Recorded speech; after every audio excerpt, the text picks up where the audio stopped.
In today's video, I'm going to teach you how to change your recovery email in Gmail. This is an important step to ensure that your account can be easily recovered in case you forget your password or face any other issues that might lock you out of your account. Now, let's get started. To begin, open your preferred web browser and navigate to google.com. In the search bar, type in "How to change recovery email in Gmail" and hit enter. This should direct you to a list of search results. Look for the specific guide link that matches this query and click on it. This ensures you're following official instructions, which is always a good practice for tasks involving account security. Once you are on the official Google support page, you'll likely find detailed information about managing your Gmail settings. What we want to do first is sign in to your Google account. So if you haven't already, please go ahead and log in with your credentials. Make sure these credentials are correct to avoid any login issues. After successfully logging in, navigate to the section labeled Personal Info. This is where all your account recovery options are maintained, including your recovery email. Click on Contact Info and then select Email.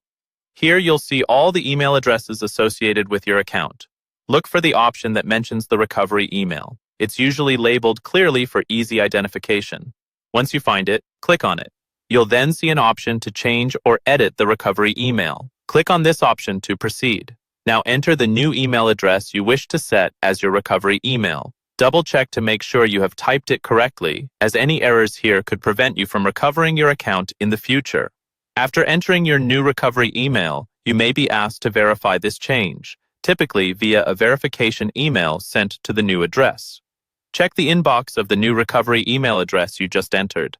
Look for an email from Google and follow the instructions within it. This step is crucial as it confirms the new email address is valid and in your control. Once you've verified the new recovery email address, return to the Google account settings page and refresh it to ensure the change has been successfully updated. Remember, keeping your recovery information current helps protect your account and makes it easier to regain access if needed. Take a moment to review other account recovery options like phone numbers or security questions and make adjustments if necessary. And that's it. You've successfully changed your recovery email in Gmail. Doing this regularly ensures your account's security is up to date. Thank you for watching, and if you found this guide helpful, don't forget to like the video and subscribe for more tips on managing your online account safely and effectively.